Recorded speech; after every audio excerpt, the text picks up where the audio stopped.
अस्सलाम वालेकुम दोस्तों, कैसे हो आप लोग। मन अच्छा नहीं है एकदम, वीडियो बनाने का मन नहीं कर रहा था, लेकिन मैंने सोचा नहीं, वीडियो बना के आप लोगों को अपडेट दे देता हूँ।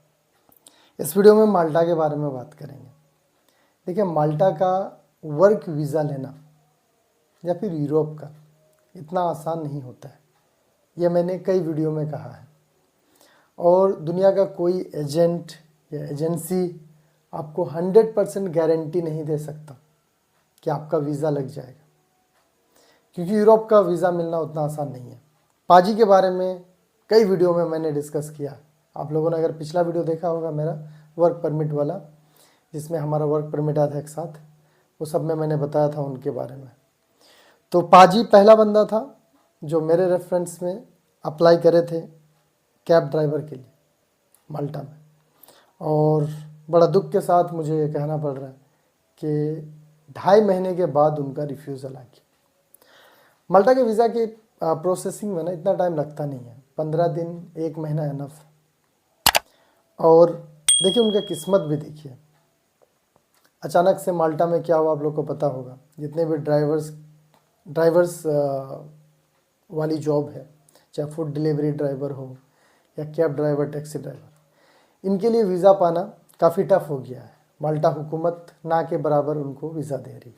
ये चीज़ पहले से ही पता था, लेकिन इनका वर्क परमिट तो आया हुआ था, सबमिशन तो करना था भाई, अब क्या कर सकते हैं। इन्होंने सबमिशन किया, इनका रिफ्यूज़ल आ गया। रिफ्यूज़ल का रीज़न अगर आप लोग अवेयर हैं तो आपको पता होगा कि यूरोप वाले ना रिफ्यूज़ल का एग्जैक्ट रीज़न आपको कभी नहीं बताएंगे। वो हमेशा आपको ऐसा रीज़न देंगे जिसमें आप कंफ्यूज रहोगे। ऐसा क्यों होता मालूम है? क्योंकि वो एग्जैक्ट अगर वो बता देंगे तो नेक्स्ट टाइम तो आप वही चीज़ को करके सबमिशन करोगे, है ना। तो ये चीज़ मैंने पर्सनली ऑब्ज़र्व करा है। और इसके अलावा अगर सब कुछ सही भी है ना, तो भी वो आपका वीज़ा रिफ्यूज़ कर सकते हैं। ये भी सच है, ये मैंने प्रैक्टिकली कई लोगों का देखा है। क्योंकि सेम सारा डॉक्यूमेंट दो बंदे का, एक बंदे का वीज़ा आ जाता है, एक बंदे का वीज़ा रिफ्यूज़ होता है। उस समय मैंने बहुत क्रॉस चेक करा, मुझे याद है आज भी। अभी तो मैं वेकेशन में हूँ इंडिया में, मेरा भी सबमिशन है, दुआ कीजिए। जब मैं सऊदी में था, एक दिन रात में 11 बजे रूम गया मैं ड्यूटी से, बी शिफ्ट था। 11 बजे से लेके सुबह 3-4 बजे तक मैं और रंजन भाई वही सारा चीज़ को जो है ना क्रॉस चेक कर रहे थे कि मतलब कैसे रिफ्यूज़ हुआ, क्या रीज़न क्या हो सकता है। लेकिन कोई भी एक ऑथेंटिक रीज़न हमें नहीं मिला।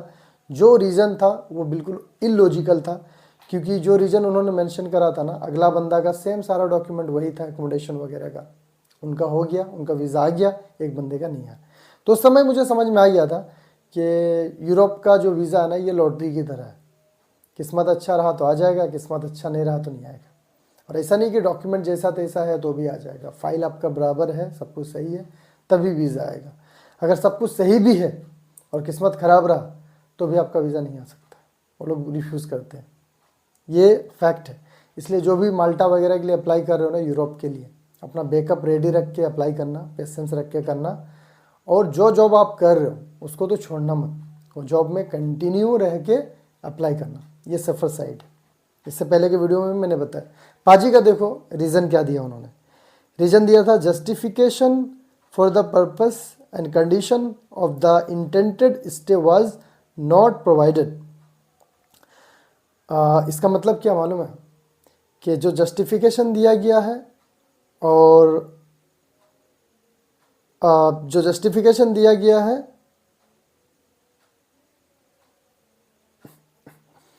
इसमें यह कहा जा रहा है कि जो जस्टिफिकेशन दिया गया है, जो पेपर दिया गया है, इसी को सिंपल बोलेंगे हम, कि वो बंदा माल्टा जाके स्टे कहाँ करेगा, वो जो है सही नहीं है।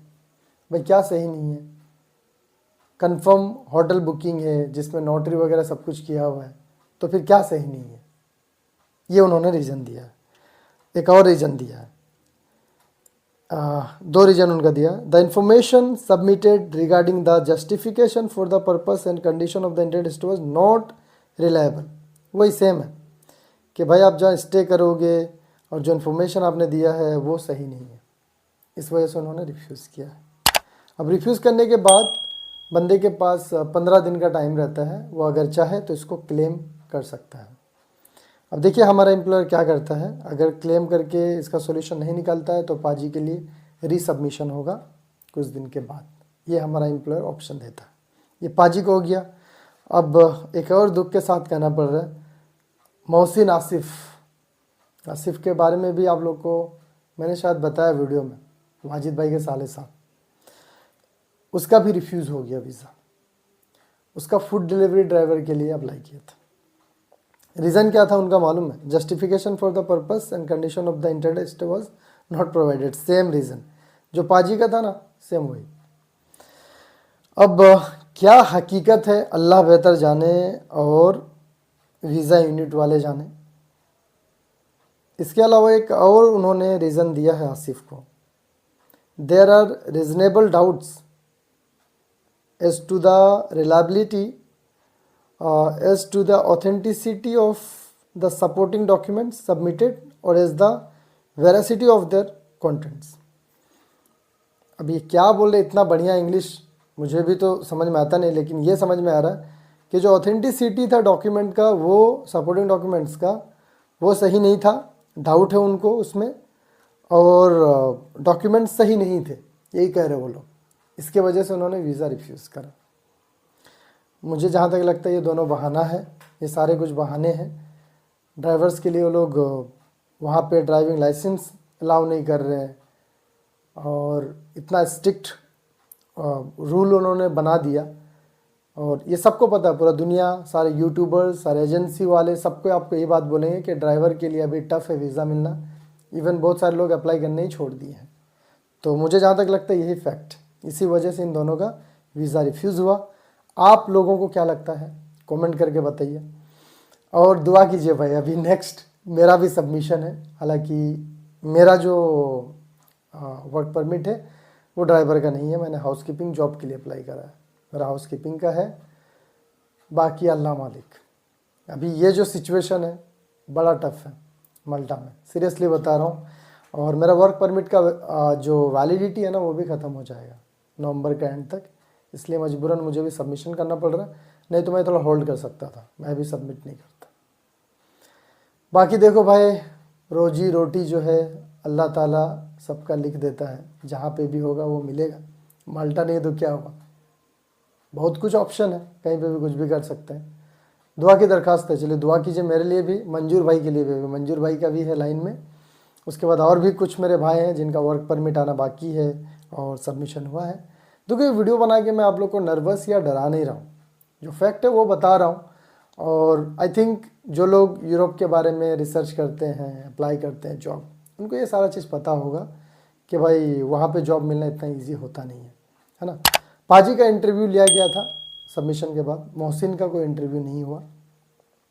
एक शादाब भाई हैं हमारे यूपी के, उनका भी सबमिशन हुआ है किचन हेल्पर में, देखते हैं उनका क्या होता है।